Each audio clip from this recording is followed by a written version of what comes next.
Hello everyone, welcome to the post-match review of the EPL match between Arsenal versus Bournemouth, which Arsenal lost 1-2. So let's jump straight to the point. What was the issue that Arsenal faced?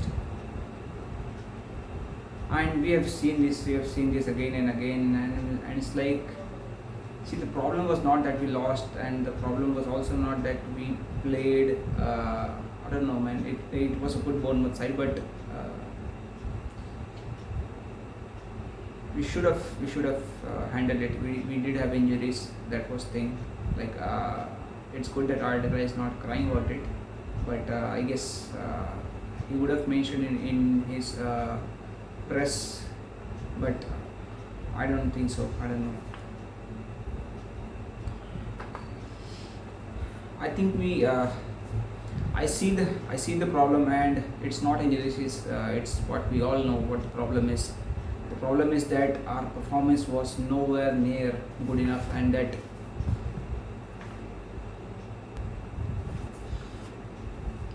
uh, the problem was the fact that we were nervous as much, and I think it's accepted that it's obvious that so much is on the line, and then we are going to be doing this after such a long time. But we saw what the players did, man. Like, it was, I don't know, man. It was like, I probably shouldn't say this, like it's how Wenger's last few seasons were, against the big boys, especially like if we had something on the line. So I guess all teams do get nervous, or maybe this is the result of having City at our backs. Maybe City would also struggle if they were in our position. See, all I'm trying to say is that this is not a noble position, and that we should not overly criticize our players, because it is just a situation, and anybody if put in this situation would more or less find themselves in the same, doing the same stuff that our players are doing. So it's not like, so that's the thing that I'm saying. Like, is it because City is at our backs that this is happening?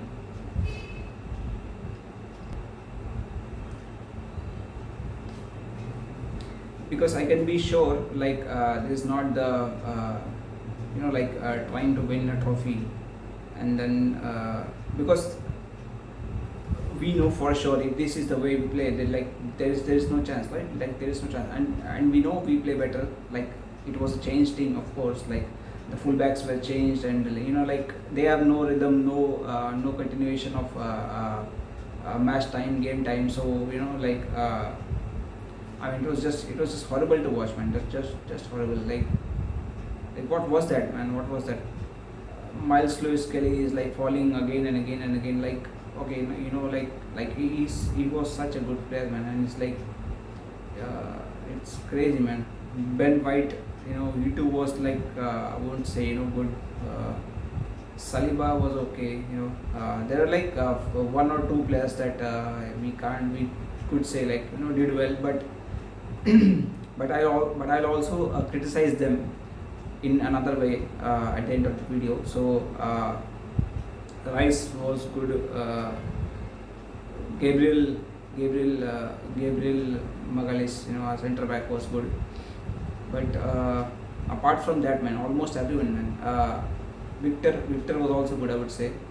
He was also good, but he too was affected, I would say. Maybe a bit. He too was affected, because the almost the last chance that he had, where he checked back onto his right foot, and he like short of target, and I thought like maybe it was deflected, but it was not deflected, and I thought like he's in such good form, and he's a very good player. We've seen that, we have like finally accepted it now, and he's also showing that. But I don't know, man. Like, him missing that shot, I think it just showed that yes, it did affect him a bit. And Yeah, man. Like the penalty he scored was very good, man. It was like as perfect as it can get. So the fact that he fluffed the last chance. The reason I'm saying fluffed because it was not even on target. So like nothing. Like that's the bare minimum we expect from our. Like that's the standard we hold him at. Like I would like to think maybe he fluffed. So apart from Rice and Gabriel Magalhaes, no other player did like the basic if we were to rate them out of 10, I wouldn't say they were not even 5 out of 10, man. Like maybe not even 4, most of them, you know oh man, it was like okay. So let's now discuss the problems, the types of fumbleness the players did. We'll start with the worst ones and then go ahead from there. So uh, okay, so first starting with the fullbacks, Miles Lewis Kelly, I think he was the like he had the worst of them. Definitely, not much game time, and he can deliver very well if playing well, but if playing regularly, but he was not playing regularly. Ben White was also with him.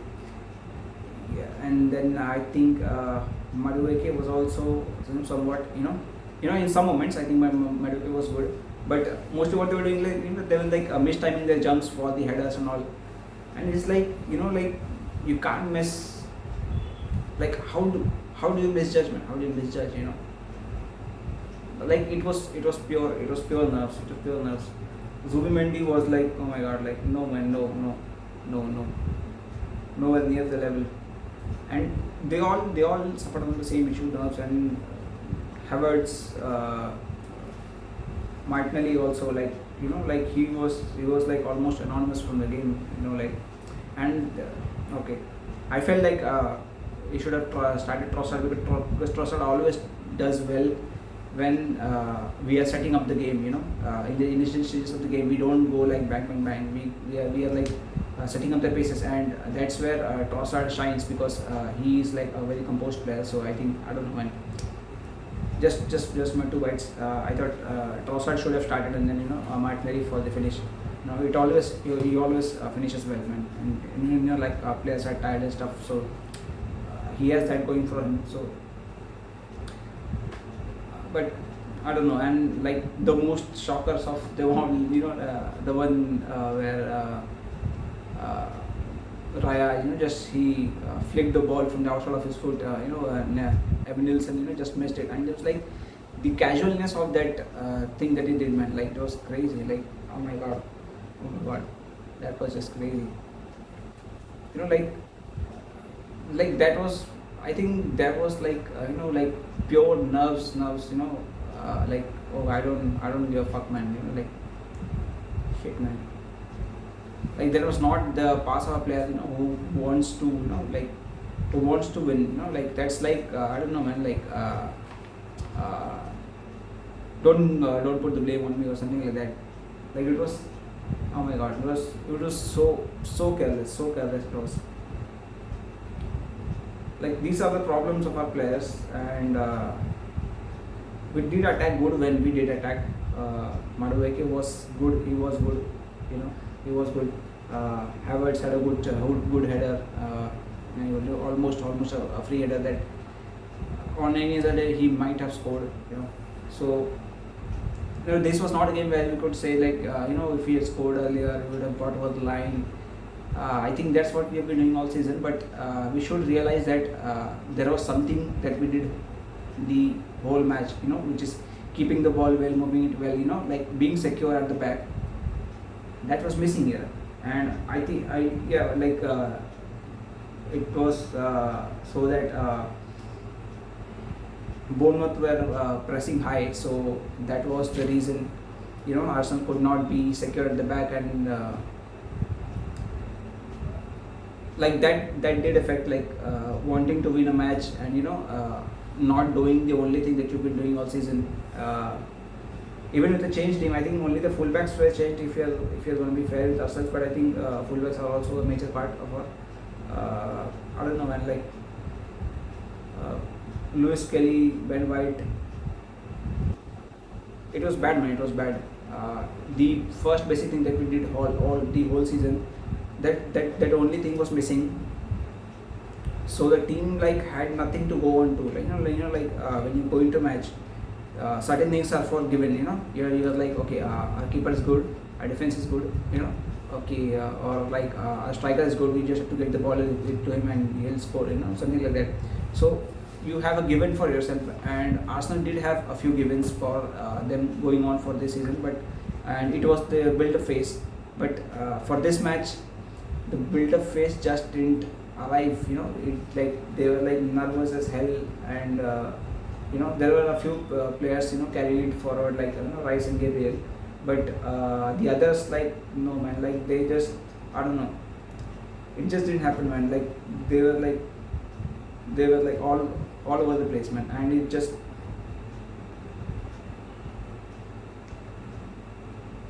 it did not go well.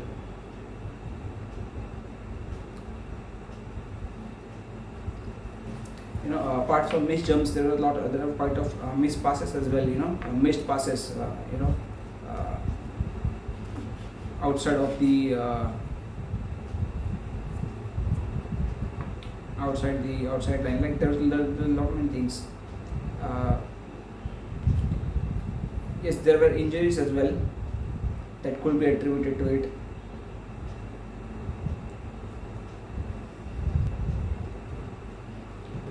Uh, the thing about injuries was that, like, the fans, we get, like, they wanted to show that it's a bad thing.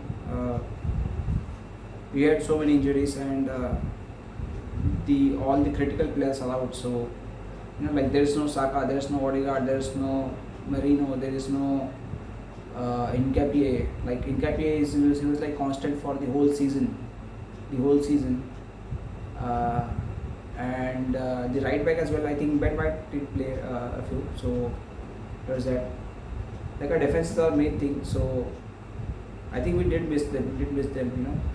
The players. So injuries have played a role, and I think the fans, maybe they wanted to show their discontent with their discontent with Arteta. So they left the match before the final whistle. But I think support should be shown, because Arteta is the person who brought us in this situation. So we should give him, full support until the end of the season. Like I, for one, was the one who slapped my laptop shut as soon as I saw Wolves scoring the equalizer. Back 2-3 once. So I get the frustration, but the fans in the stadium should have stayed and supported the team, because what else can we do, man? What else can we do? Arteta has brought us to this position, so let us back him so that he will find the solution. And I think the solution is, like, there is only one solution, and the people responsible is Mikel Arteta first, and the players. As much as it was a changed team, I think we still should have go on and find the solution. What the problem is, being nervous is a big thing. We have to accept it. It is like even the players know it, but there has to be some workaround. We can't just because we can't win like this. It's crazy. Arteta has said quite a lot of things. When he says, like, for the Carabao Cup final, he said it's like a ball of poison, and for this match he said like it's a punch in the face. And while they do address the problem, I think he's still kind of I don't know. I think he should openly address the problem that we were just nervous. Simply that's the problem in one nutshell, and that he should find a way. Like, who else are the fans are going to hold a person responsible to do this? He should instill enough belief and enough. I think this team might have thought maybe we'll win, maybe we'll not win, because there was a lack of belief, because if there was belief, they would have attacked. Like, it's because you have doubts, that you may not have as good a chance to win the match, so you play a bit, conservatively, and then like there's so much of this pressure on you that you don't want to make a mistake, and that thought comes into your mind, and you're like, okay, I don't want to make a mistake, and you are being high pressed by Bournemouth. I think this would not happen in every other match. Maybe it's like West Ham or some other team, and if they don't press so high up, Arsenal will build from the back. They will have the ball. They will do some back pass, side pass, and they would again go into their. They would have that belief. Okay, now this part works. Now let's go ahead and try to attack. I think that was the thing that did not happen in this match, and because it was Bournemouth, then they were high pressing.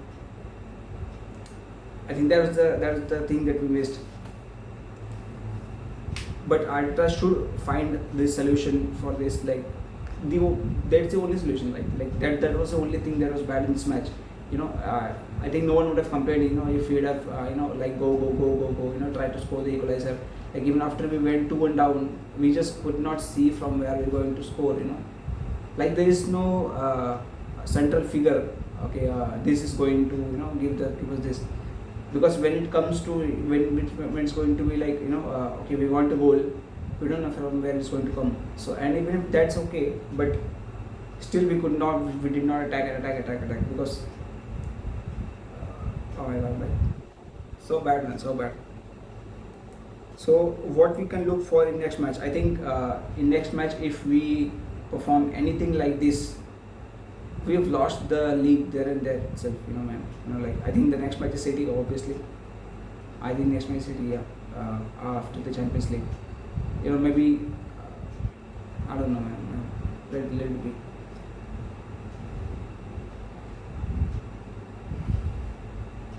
Even for the first goal, Saliba, like, he was half-hearted. Like, come on, man, go on and close him down, right? Like,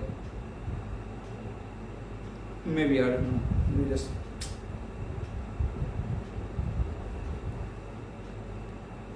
So next match, what we can look for is if Arsenal play anything like this, we can say goodbye to the title, because whether win or lose, even if you pull through, just even if you pull through that match. Earlier before this, even if we did not, beat teams comfortably, there's one thing very certain, that the opposition team is not going to score. It's not like we are defending with all hands on deck. Nothing like that. So one thing was for sure, that they are not going to score against us. It was very difficult, and of course it's not like this match. They have like scored 3 or 4 goals against us, but still it's not a good look. They might have scored more, and